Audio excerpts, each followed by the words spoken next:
Generalitas? Ja, Ist die Umzingelung vollkommen geschlossen? vollkommen geschlossen.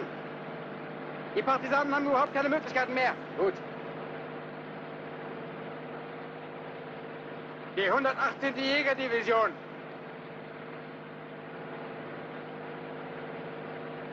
Die 369. Legionärdivision. Die italienische Alpendivision, Taurinese. Die Gruppe des Generals Ludwiger. Das da unten ist das bulgarische Regiment. Die italienische Division Venezia.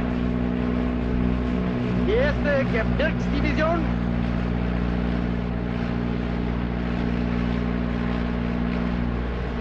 Die italienische Division Ferrara. Die Versantenregiment Brandenburg.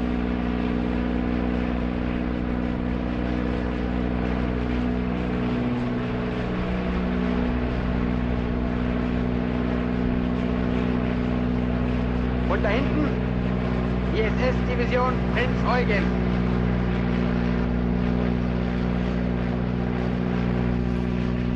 Wie viele Soldaten haben Sie genau? Haben wir 120.000. Und die Partisanen?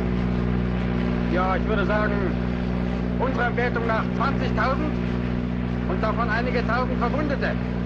Also 6 gegen einen.